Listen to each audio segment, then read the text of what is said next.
Boa noite, meus irmãos. Olha, eu confesso que vai ser hoje um desafio para mim, avançar da hora, é 8h35, mas eu peço ao Senhor que Ele me ajude nesse momento e que eu consiga transmitir aquilo que Ele colocou no meu coração nessa noite. Sem mais delongas, por causa do avançar da hora, eu gostaria de ler com os irmãos o texto da Grande Comissão, Mateus capítulo 28, do versículo 18 a 20. Natasha está no Data Show?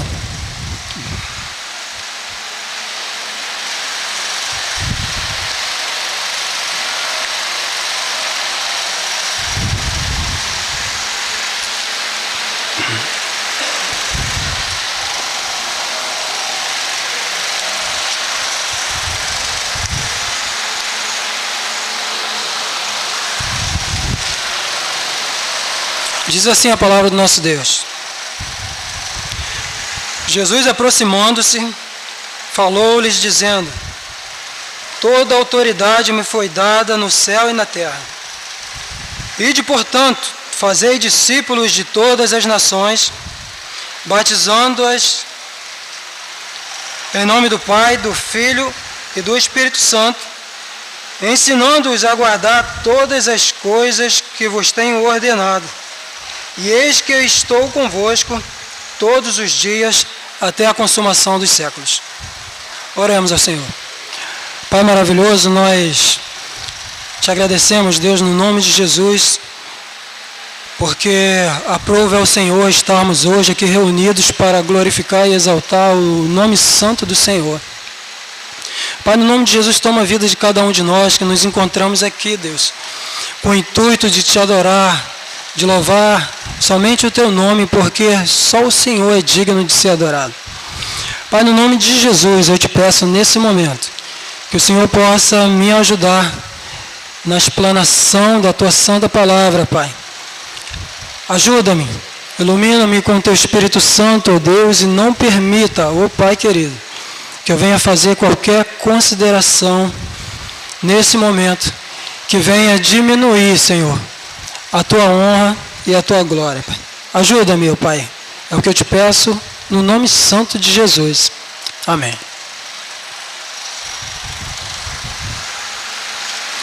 Meus irmãos, esse texto ele inicia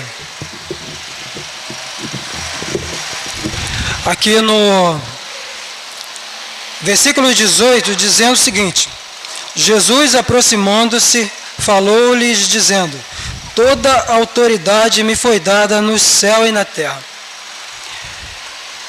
Existe no Velho Testamento, irmãos, um personagem muito interessante que esteve diante do povo de Israel em muitos momentos, nas batalhas, no decorrer da história do povo de Israel, que é o anjo da presença.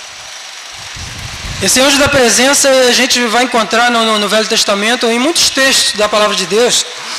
E eu gostaria de compartilhar com os irmãos aqui o texto do capítulo 23 de Êxodo, capítulo 20 e 21, que diz o seguinte. Êxodo capítulo 23,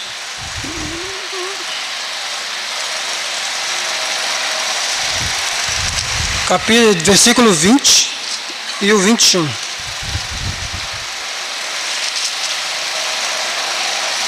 Que diz o seguinte: eis que eu envio um anjo diante de ti, para que te guarde pelo caminho e te leve ao lugar que tenho preparado. Guarda-te diante dele e ouve a sua voz, e não te rebeles contra ele, porque não perdoará a vossa transgressão.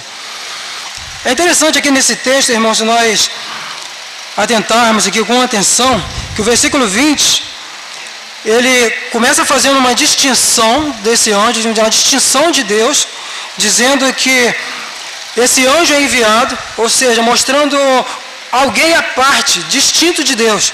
Mas no versículo 21, ele vai colocar esse próprio anjo como sendo a própria imagem de Deus. Guarda-te diante dele e ouve a sua voz, e não te rebeles contra ele, porque não perdoará a vossa transgressão, pois nele está o meu nome.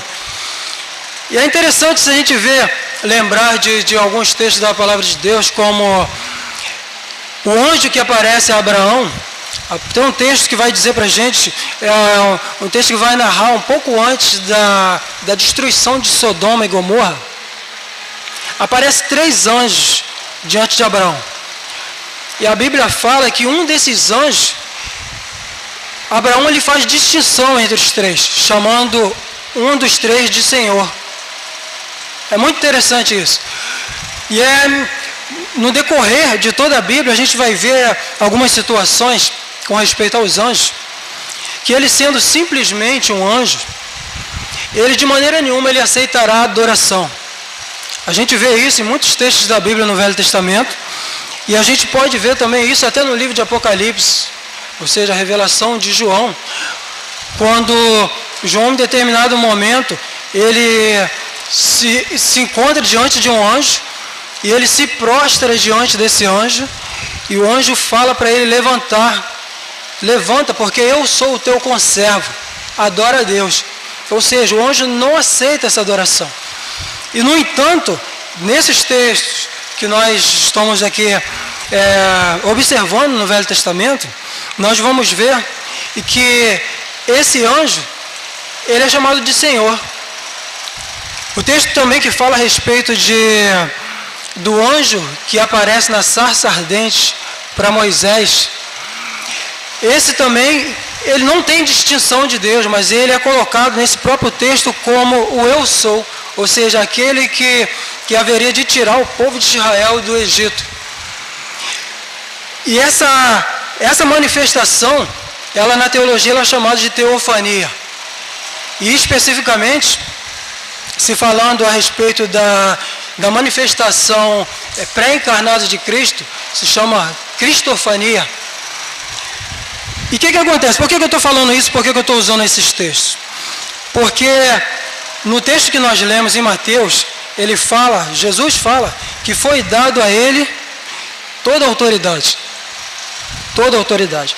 E nós sabemos, se nós olharmos aqui, observarmos também João capítulo 1, que é um texto bom, que mostra exatamente o ponto que eu estou querendo frisar, que ele vai falar para a gente o seguinte.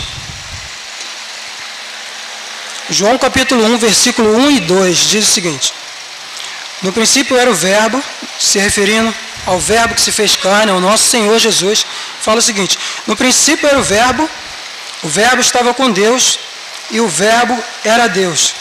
Ele estava no princípio com Deus. Todas as coisas foram feitas por intermédio dele, e sem ele, nada do que foi feito se fez. Ou seja, nós temos aqui um relato falando a respeito do Senhor Jesus, que existia antes mesmo da fundação do mundo. Jesus, que é Deus, que faz parte da Santíssima Trindade, mas nós vemos aqui relatos no Velho Testamento da pré-encarnação, assim chamada pelos estudiosos, de Cristo, na pessoa do anjo da presença. E qual é o ponto que eu estou querendo frisar? O texto de Mateus, ele diz que toda a autoridade foi dada ao Senhor. Aí surge uma interrogação nisso. Se o texto de Mateus aqui, ele diz: Jesus, aproximando-se, falou-lhes, dizendo: toda a autoridade me foi dada no céu e na terra. Por que o texto aqui está dizendo que toda a autoridade foi dada ao Senhor nos céus e na terra, se essa autoridade já pertencia ao Senhor Jesus antes mesmo da fundação do mundo? É uma pergunta interessante essa. E como que hoje eu consigo responder essa pergunta para os irmãos? Se nós analisarmos, a palavra de Deus, ela vai dizer para nós que o Senhor Jesus, ele não teve por usurpação ser igual a Deus. Ele esvaziou-se de si mesmo, ele habitou nessa terra aqui, se fez homem como cada um de nós, padeceu tudo aquilo que podia, ou seja, cumprindo um plano de salvação que foi criado pelo próprio Deus para cada um de nós, e por isso ele envia seu Filho para morrer por cada um de nós. Então o que é que acontece? Como que eu respondo essa pergunta? Por que Jesus diz aqui que toda a autoridade foi dada a ele, se na verdade essa autoridade já pertencia a ele? Porque num momento houve uma decisão pessoal do nosso Senhor Jesus de esvaziar-se de si mesmo e abrir mão da sua glória, da sua majestade, de todas essas coisas por mim e por você. O Senhor abriu mão de todas essas coisas por mim e por você. É por isso que esse texto ele diz que toda a autoridade foi dada a ele.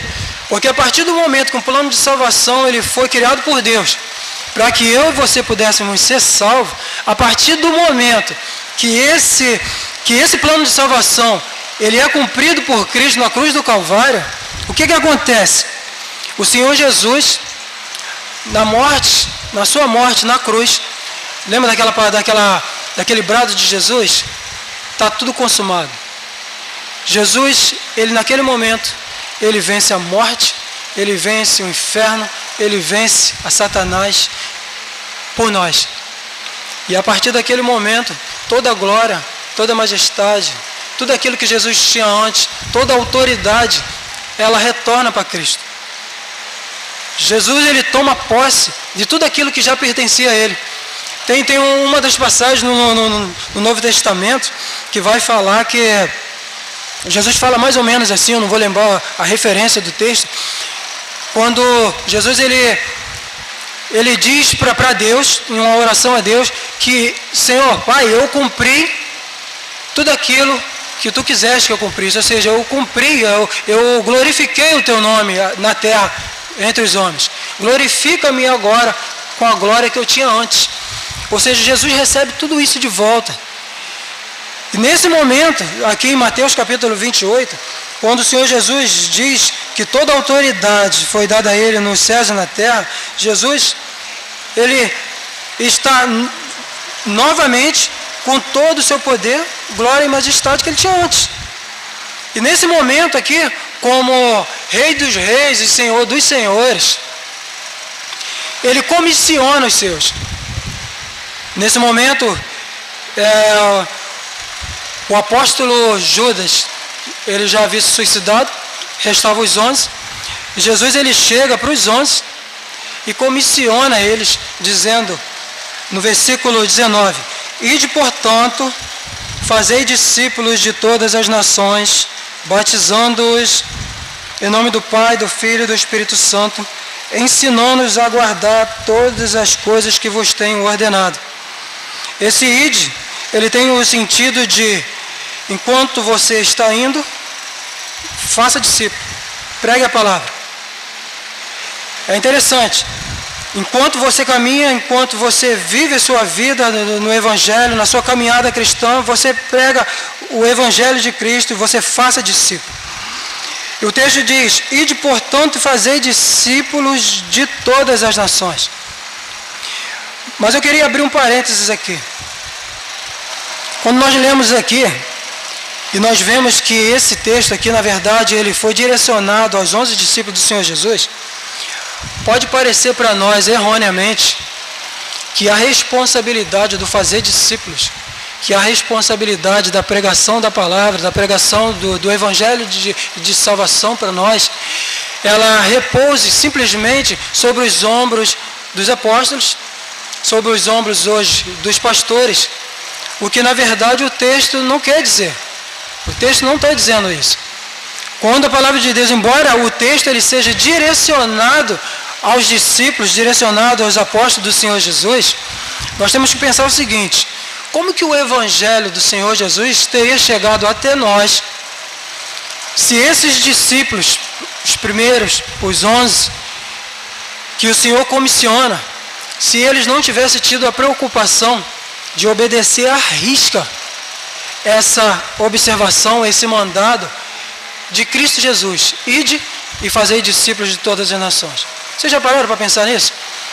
Se hoje nós podemos estar aqui na igreja reunidos, como igreja do Senhor, salvos em Cristo Jesus, com a crença em nossos corações de que foi pago um alto preço pela minha vida e pela tua vida, ou seja, Cristo levou sobre si os nossos pecados, as nossas dores, as nossas aflições, o castigo que nos traz a paz estava sobre ele, sobre as suas pisaduras nós fomos sarados, como lá em Isaías capítulo 53. Então o que é que acontece? A responsabilidade da pregação do Evangelho, do fazer discípulo, não é somente dos discípulos de Jesus.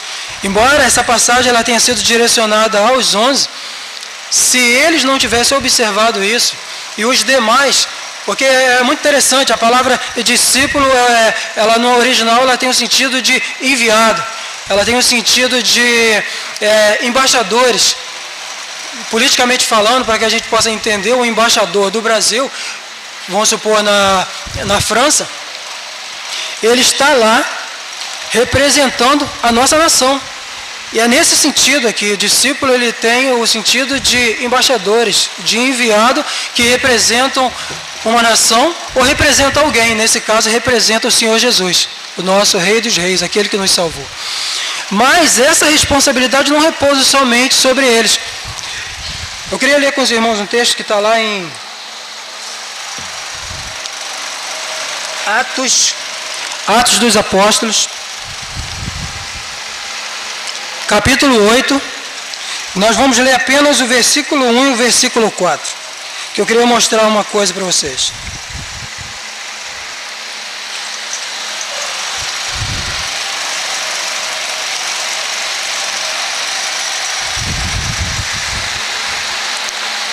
Atos 8, no versículo 1 e o versículo 4. O versículo 1 diz o seguinte, aqui no subtítulo da Bíblia de Genebra diz o seguinte, a primeira perseguição à igreja. E fala o seguinte, naquele dia levantou-se grande perseguição contra a igreja em Jerusalém, e todos, exceto os apóstolos, foram dispersos pelas regiões da Judéia e Samaria. Deixa eu explicar uma coisa aqui. É mais ou menos assim. Naquele dia se levantou uma perseguição muito grande contra a igreja, mas todos os irmãos nossos em Cristo Jesus daquela época, eles foram dispersos, se espalharam, com exceção dos apóstolos. Esse versículo 1 diz isso, com exceção dos apóstolos. Agora no versículo 4, observe o que diz no versículo 4. Entremente, os que foram dispersos ia por toda parte pregando a palavra. Ou seja, no versículo 4 aqui, os apóstolos não estavam presentes. Quem estava presente aqui, nesse texto aqui, eram aqueles que foram dispersos, ou seja, aqueles que fugiram de Jerusalém. Eles fugiram de Jerusalém, os apóstolos ficaram em Jerusalém. E esses, como a definição ali do ID, conforme eles iam dispersos, por onde eles passavam, segundo aqui, Judéia e Samaria, eles iam pregando o Evangelho. Então o que acontece? A responsabilidade do fazer discípulos, a responsabilidade da pregação do Evangelho, a responsabilidade de se ensinar aos outros os preceitos da palavra de Deus, elas não repousam somente sobre os apóstolos, não repousam hoje somente sobre os nossos pastores. Não deixe na responsabilidade do nosso pastor o teu crescimento, irmão, espiritual. Eu sei que o nosso pastor, como presidente da igreja, como aquele que está aqui como representante do Senhor para nos ensinar a palavra de Deus, e tem autoridade de Deus para isso, mas a questão é que nós, como servos do Senhor, simples que somos, nós temos a incumbência dada por Deus de mergulharmos nessa mesma palavra que Ele, o nosso pastor, estuda continuamente para que possa dominicalmente explanar a palavra para nós. Nós temos essa mesma responsabilidade de mergulharmos nessa mesma palavra. Você lembra do povo de Bereia? Paulo ele fala a respeito do povo de Beré que conforme ele pregava, essas pessoas eles não se contentavam simplesmente com aquilo que ele pregava, com aquilo que eles falavam, mas eles iam na própria palavra de Deus para saber, para ver se aquilo que Paulo estava falando condizia verdadeiramente com aquilo que a Bíblia dizia. Então essa responsabilidade, ela também incide sobre nós. Então voltando lá para o texto de Mateus, no capítulo 28, ele continua dizendo o seguinte: ide, portanto, fazer discípulos de todas as nações. E é interessante uma coisa aqui, que quando a gente fala a respeito de missões, e é interessante se a gente pegar um jornal missionário, se a gente pegar uma revista missionária, agora mesmo nós vimos vídeos missionários com fotos de locais diferentes dos nossos. Ou seja, geralmente quando a gente pega jornais e revistas missionárias, nós vemos fotos da Europa, da África, da Ásia, de todas as Américas, Norte, Central e América do Sul, e de locais longe. Então pode surgir para a gente, de repente, a impressão de que missões só é feito na distância, só é feito longe do local que você reside. E essa não é a questão. É interessante que ultimamente eu tenho feito umas caminhadas aqui no bairro, e quando você começa a fazer uma caminhada, seja para onde for, irmãos, caminhando pela rua, caminhando para o seu trabalho, caminhando para a sua faculdade, você começa de um ponto específico, não é verdade? Você sai da sua casa e vai para o seu trabalho, ou seja, você saiu de um ponto geográfico ali, da sua casa. E eu me lembro do texto de Atos, no capítulo 1, que ele vai falar o seguinte, que ficai em Jerusalém, até que do alto sejais revestido de poder, e depois ser-me-eis minhas testemunhas, tanto em Jerusalém, como na Judéia e Samaria, e até os confins da terra. O texto ele não começa dos confins da terra e vindo ao contrário. Ele diz de Jerusalém, Judéia, Samaria, até os confins da terra. Por que eu estou falando isso? Porque missões ela não é feita somente em locais distantes. E eu não quero com isso de maneira nenhuma, irmãos, tentar passar a imagem para os irmãos, que eu de repente eu possa querer estar jogando um balde de água fria naqueles que porventura se sentirem chamados por Deus para esse ministério. E eu não poderia fazê-lo. Por que eu não poderia fazê-lo? Porque eu próprio, durante muito tempo na minha caminhada com Deus, eu me senti compelido por Deus para esse fim. Então o que eu estou colocando nessa hora não é jogar um balde de água fria naquele que tem, porventura, no coração o desejo de ir para longe, de ir para a África, de ir para a Ásia, de ir para a Europa pregar o Evangelho. Não, eu não poderia fazer isso. Não é isso que eu estou dizendo. Mas eu estou dizendo o seguinte, que nós temos que olhar para a nossa realidade, ou seja, que nós temos que olhar para a nossa Jerusalém. Nós temos que olhar ao nosso redor, irmãos. É isso que eu estou falando. Quando nós começamos, qualquer coisa que seja, ela sempre começa de um ponto específico. E o nosso ponto específico, e é interessante que quando a palavra do Senhor ela fala, ide por todo mundo e pregai o Evangelho, ide por todo mundo e fazer discípulos, na verdade, eu tenho certeza no coração que Jesus, algumas vezes em orações, ele orava não somente por aqueles que o ouviram no período que ele viveu, mas eu oro também por aqueles que crerão em mim. Ou seja, Deus tinha, o Brasil nessa época nem sequer existia, nem sequer havia sido descoberto, mas eu tenho certeza que no coração do nosso Senhor existia o Ambaí, existia o Brasil e existia todos os pontos da terra, o qual ele sabia que o Evangelho seria pregado. Eu estava falando antes que eu tenho feito umas caminhadas aqui pelo bairro. E é interessante que nós vemos situações ali terríveis. Eu não sei se os irmãos prestaram atenção no vídeo que nós estávamos assistindo, de cenas ali terríveis. Eu já vi isso em algumas reportagens, de o banho que as pessoas tomam naquele rio Ganges, na Índia, que é um rio podre. Eu já ouvi relatos de missionários em Nova América, de que as pessoas têm aquele rio como um rio sagrado, as pessoas tomam banho naquele rio achando que estão conferindo bênçãos para si. Eles tomam banho naquele rio, achando que estão conferindo bênçãos para si, e no mesmo rio tem fetos mortos passando. Nesse mesmo rio que eles chamam de sagrado, que banham sua cabeça, que mergulham dentro. Essa é a realidade lá da Índia.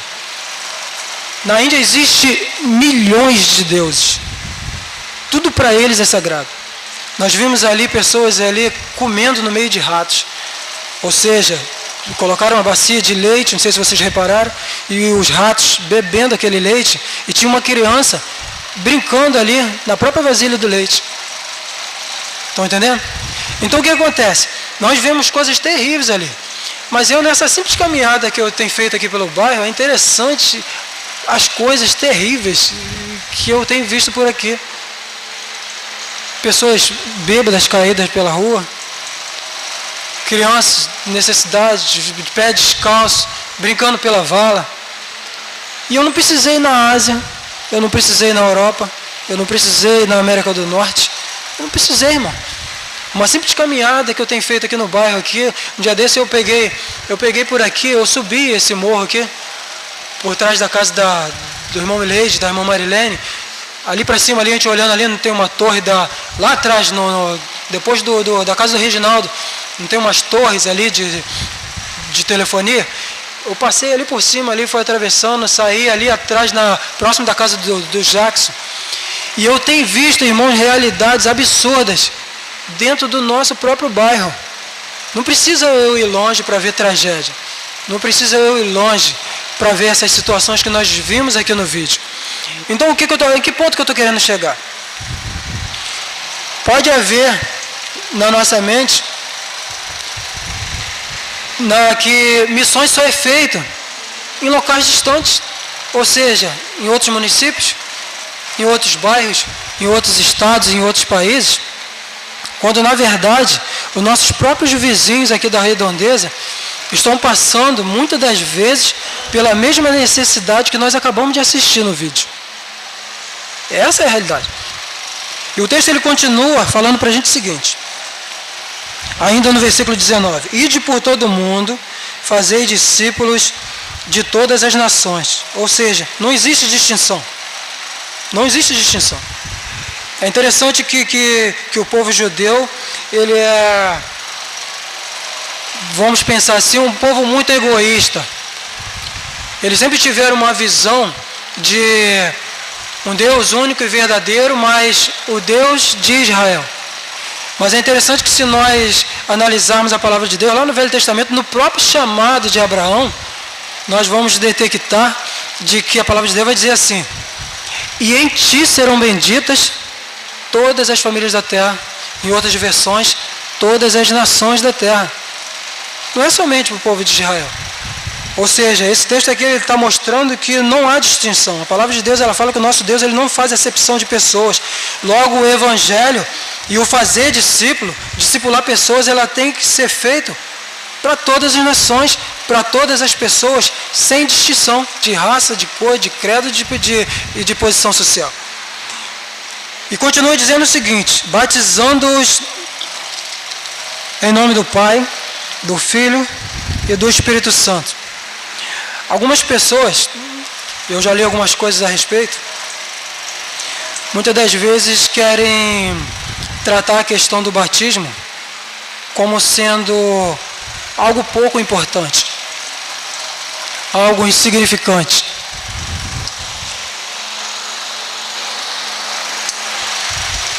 Mas se nós observarmos, o próprio Senhor Jesus, ele deu exemplo para cada um de nós a respeito do batismo. A palavra de Deus ela fala que o Senhor Jesus ele procurou João Batista e foi batizado no Rio Jordão. E somente a partir daquele momento ali, o Espírito Santo de Deus ele vem sobre o Senhor Jesus em forma corpórea. Nós conhecemos o texto em forma corpórea como pomba. E a partir daquele momento, o Senhor Jesus ele é cheio do Espírito Santo e ele é compelido pelo próprio Espírito Santo ao deserto, onde ele é tentado, os 40 dias e tal. E depois ele começa a iniciar o seu ministério. Depois ele faz o primeiro milagre nas bodas de Caná, transformando a água em vinho. Ou seja, tudo começou lá no batismo. Ou seja, existe uma importância e um porquê de Jesus estar falando a respeito do batismo. Jesus, ele nos dá o exemplo dele pessoal. É interessante que quando Jesus ele procura João Batista, o próprio João Batista, ele no primeiro momento, ele recusa. Senhor, sou eu que necessito ser batizado por ti e tu procuras a mim? E Jesus insiste de que assim deveria ser feito. E João Batista, ele consente em batizar o Senhor Jesus. Então o que acontece? A Bíblia ela fala aqui no livro de Mateus que esse batismo ele tem que ser feito em nome do Pai, do Filho e do Espírito Santo. E aqui relatando a Santíssima Trindade de Deus. Eu não vou de maneira nenhuma me atrever a falar a respeito profundamente da Trindade, mas vou bem resumidamente, simplesmente e diretamente dizer que o conceito de Trindade, de um único Deus, que subsiste em 3 pessoas, Pai, Filho e Espírito Santo, que é apenas um. Esse é o conceito. E nesse caso, o batismo deveria ser feito em nome do Pai, do Filho e do Espírito Santo. Todos nós deveríamos ser batizados dessa forma, representando aqui a presença de Deus, do Deus triuno. E o texto ele vai continuar e vai dizer o seguinte. No versículo 20, ele vai falar o seguinte: ensinando-os a guardar todas as coisas que vos tenho ordenado, e eis que eu estou convosco todos os dias até a consumação dos séculos. Eu vou dividir em 2 partes essa questão. Ensinando-os a guardar todas as coisas que vos tenho ordenado. E eu quero falar primeiro desse ponto aqui. Ensinando-os a guardar todas as coisas. Você conseguiria ensinar alguma coisa que você desconhece? O pastor ele é formado em biologia, doutor em biologia, em ciência, e eu não entendo absolutamente nada de biologia. Eu não entendo nada de ciência. Eu jamais poderia ensinar para vocês a respeito de ciência e de biologia. Eu jamais poderia ensinar para vocês a respeito de matemática, ou seja, matemática avançada, porque eu não domino matemática avançada para que eu pudesse ensinar a vocês. E aqui o texto vai dizer que ensinando-os a guardar todas as coisas que vos tenho ordenado. Aí surge uma interrogação aqui. É preciso, irmãos, que eu conheça a palavra do Senhor. É preciso que eu conheça o Evangelho de Cristo Jesus para que eu possa ensinar. Como que eu vou ensinar alguém a guardar algo que eu desconheço, que eu não conheço absolutamente nada? Isso é impossível. Por que eu estou dizendo isso? Porque quando eu ensinar alguém, qualquer coisa que seja, e nesse caso específico aqui, ensinar a palavra de Deus, é preciso que eu tenha a base da situação. Usei um pouco a respeito disso ali na escola bíblica dominical, quando nós estávamos argumentando a respeito da questão da lição, de que para que você chegue e ensine alguém, qualquer coisa que seja, é preciso que você tenha um conhecimento de causa. É preciso que você conheça aquilo que você está falando. Então, a partir do momento que você se capacita nesse conhecimento, a partir desse momento, você se torna capaz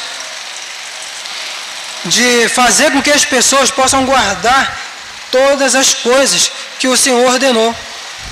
Porque para que eu possa ensinar as pessoas a guardar aquilo que Cristo ordenou, é preciso que eu conheça que coisas são essas.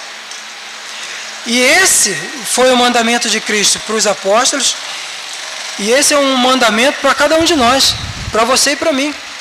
Ou seja, eu preciso ensinar as pessoas a guardar, mas antes disso, eu preciso saber dessas coisas. Você lembra daquele texto que fala o seguinte: antes de você tirar o cisco do olho do teu irmão, atenta para a trave que está no seu. Eu preciso enxergar, irmão. Eu preciso enxergar primeiro, enxergar com clareza, para que eu possa falar das coisas de Deus. Se eu me proponho a falar dessas coisas, é preciso que eu tenha conhecimento. A palavra de Deus, ela fala para mim e para você que se um cego guiar outro cego, ambos cairão no buraco. Ou seja, eu não posso ser cego naquilo que eu estou ensinando. Se eu me proponho a ensinar alguém a guardar as palavras de Deus, os ensinamentos de Deus, eu preciso conhecê-las. E isso é para mim e para você, irmãos. Isso é para mim e para você. Porque pode parecer, eu estava falando lá dentro que hoje nós vivemos um evangelho muito cômodo, nós estamos vivendo uma comodidade tremenda na casa do Senhor. Nós nos contentamos em vir às quarta-feiras na igreja, nós nos contentamos em vir dominicalmente na igreja, mas no decorrer de toda a semana, talvez, eu não vou ser leviano, de repente dizer que 100% da igreja, de repente não medita num versículo sequer da palavra de Deus, eu não posso dizer isso. Mas, infelizmente, uma grande parte de nós, muitas das vezes, tem negligenciado os conhecimentos da palavra de Deus.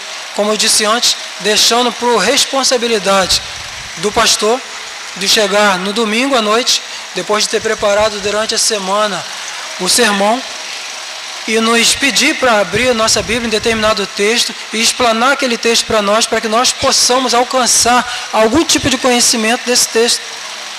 Quando nós temos a semana inteira, irmãos, em casa, e podemos fazer uso dessa mesma palavra e obtermos conhecimento dela, para que nós possamos ser capacitados por Deus para fazermos discípulos.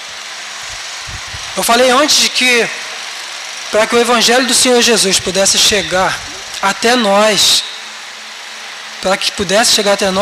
foi preciso que aqueles discípulos naquele tempo obedecessem a Deus e perpetuassem aquele ensinamento. E outros depois deles obedeceram da mesma forma. E isso foi passando de geração em geração. E esse Evangelho chegou até nós por esse motivo. E será que daqui, na próxima geração, ou daqui a 3, 4, 5 gerações, as pessoas terão acesso a esse ensinamento, a essas verdades, como nós temos tido a possibilidade e o privilégio de ter hoje? Será, irmão? Vocês já pararam para pensar isso? Essas pessoas só terão esse privilégio se eu e você fizermos a nossa parte e começarmos a obter conhecimento para que nós, pessoalmente, possamos discipular outros e continuar esse ciclo que começou lá em Cristo Jesus. E o texto continua, na segunda parte do último versículo, fala o seguinte: e eis que eu estou convosco todos os dias até a consumação dos séculos. Deus, o Senhor Jesus, Ele nos promete que Ele não nos deixará só. Ele não fala que eis que eu estou convosco todas as noites somente. Ele não fala eis que eu estou convosco todos os dias somente. Ele não diz eis que eu estou convosco todos os domingos somente. Ele não diz para os judeus eis que eu estou convosco todos os sábados somente. Ele diz eis que eu estou convosco todos os dias. Todos os dias. Deus, na pessoa do Senhor Jesus, não tem nos deixado só. O Senhor não nos tem como desprezíveis, irmãos. Não tem.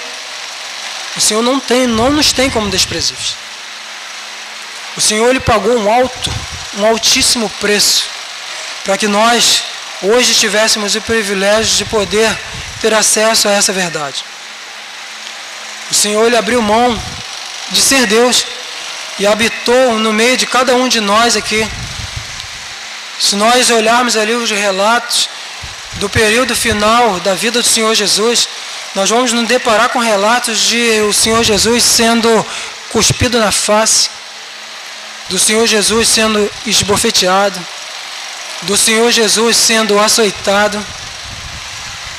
Eu falei alguma coisa na escola bíblica dominical a respeito dos açoites dos romanos.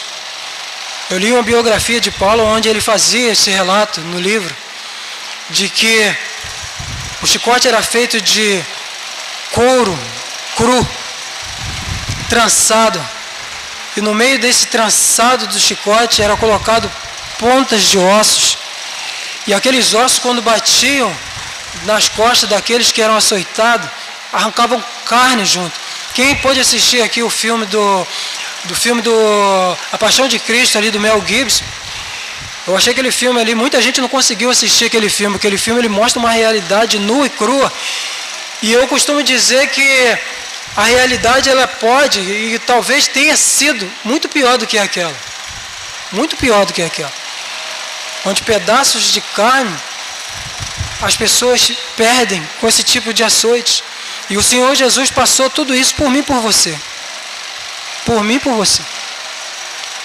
Creia nisso, irmão. E eu quero, em cima desse texto aqui, fazer algumas aplicações. E a primeira aplicação que eu faço é que você possa crer, em nome de Jesus, que há toda a autoridade sobre o Senhor Jesus. Porque talvez você possa olhar para a situação que nós estamos vivendo, e hoje aqui no bairro especificamente nós estamos vivendo uma situação bem conturbada, bem difícil. E talvez diante de situações que nós passamos na nossa vida, e nós de repente possamos pensar de que nós estamos completamente abandonados por Deus, de que nós não temos um Senhor que é apresentado aqui como tendo toda a autoridade sobre si.